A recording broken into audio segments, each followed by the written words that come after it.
Hello! This is Gustav. I don't know where I was going with that, but welcome to my second vlog on Star versus the Forces of Evil. Today, I got the second, or rather third episode with the,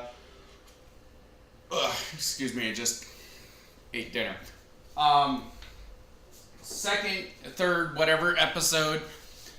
I got the episodes Monster Arm and some other episode that's escaping me right at the moment. But let's begin with the first one, with the usual thing. Monster Arm. It starts with Marco practicing karate. And he starts complaining about some kid named Johnny who always beats him every year, and he tries to chop 3 planks of wood with 1 karate chop and breaks his arm. And Star, during this whole thing, she has a fantastic joke. She's like, "No way, you hate wood too?" She has this. Star is amazing. And when Marco breaks his arm, she's just in the mirror changing her hair with her wand. It's like pigtails, ponytails, pigtails, ponytails, and it's I don't know why. It's just it kind of reminds me of the Runaway Guys, if you know that channel, and their Let's Play of Sonic Adventure during the Sonic story portion when they get to a level, and I think it's Proton John who's doing this, where he's like, happy clouds, angry clouds, happy clouds. I don't know why, that just cracks me up, and it's one of the stupidest things ever. Star tries to fix his broken arm with a magic spell that turns it into a gigantic octopus tentacle. Which at first is just doing random shit, pretty much. And when he's in the shower, it turns it from cold to hot, which I don't understand why anybody would take cold showers. I personally, when it comes to like showers and stuff, I go scalding hot. Like I turn it all the way. As hot as it can go. So, guess a little tidbit about me. And when he gets to school, there's this little nerd character getting picked on by this bully. And this bully doesn't even have a good joke about it. He's like, hey, want to hear a joke? What's the most important meal of the day? Swaps his lunch down. Breakfast! Ah! It's like, yeah, breakfast is the most important meal of the day. Is like, you're just saying that because you're dumb? I don't know, I didn't really get it, but then Marco's monster arm swaps him, like just keeps bitch slapping him, and picks the nerd up, wipes all the stuff off his face, and Jackie Lynn Thomas or something is, can I get a look at that arm? Which I think that's supposed to be taken a different way. Wink, wink. I love her character design. Her voice, the way she speaks. I get a really good vibe from that character. I don't know why, but I love her design. She's got like short blonde hair, like kind of like to here, I guess, kind of like Android 18. And she's got like a single blue little highlight, whatever thing coming down one of the sides. And she's got like a seashell or whatever. If you've seen the show, you know who I'm talking about. But I don't know why. I just get a good vibe from the character. And then Marco starts liking his arm because Jackie, I guess Jackie was the trigger. And during this time, for basically 2 days straight, Star is trying to fix it, and she tests out her spell on a plant, and it blows it up, and it's fucking awesome. And the next morning, Marco is turning evil, I guess, from his arm, and Star says the arm is being a bad influence, which I kind of, just immediately after it shows that the arm can talk, like it has a like a mouth and stuff, and it's talking to him, which is kind of clever because like the way that they animated it, the suction cups on the octopus arm are the eyes, and it's really cool the way they do that, but I kind of think that it should have gone the Dr. Octopus route from the Sam Raimi Spider-Man thing, where you didn't actually hear the thing talk. It just kind of made noises and moved around like it was talking. I think that would have been better, because then you could imagine your own whatever he's saying, you know? But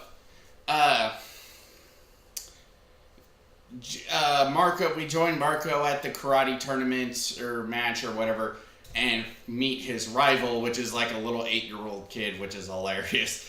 And like to see this middle school student losing to someone pretty much like half his age is just kind of funny. And he beats the shit out of him with his monster arm, and his monster arm starts talking. He's like, "We will devour his bowels." The kid's like, "No, don't do that. I love my bowels." It's really funny. Star at this time has mastered turning things back into normal human arms, and keeps shooting tries to turn his arm back, and keeps shooting arms everywhere, and two of the arms look just like the dojo instructor, and they even do like the little thing, you know. It's really funny. And basically she turns the arm back to normal, and as the arm goes away, it says, "You can never get rid of me. You can deal with the symptoms, but you can't get rid of the virus." And then his arm is still broken, and there's this really funny joke at the end where it's like, you know, that stuff what the arm said, that's not good. He's not gonna be bad. That's not anything to worry about, right? It's like, So maybe we'll see him again. That'll be funny. On to the next thing. The next one is a foreign exchange student from Scandinavia. Comes in named Gustav and makes a bunch of meatballs. And Star does not trust him. And a bunch of suspicious stuff happened. Turns out he's not from Scandinavia. Star was jumping to conclusions and thought that he was trying to fatten up the Diaz's or whatever, and turn them into meatballs so he can eat them. Turns out he's not from Scandinavia. His name isn't even Gustav. He's from a town called Bakersfieldville or something like that, and he just wants to be a cook. I apologize for skimming over this one, but there's not a whole lot to talk about. There was this really funny joke in there where Star wakes up at the beginning. It's like, happy 48th day of living here on Earth, Star. And it's like, really? We've been doing this every day since you've been here.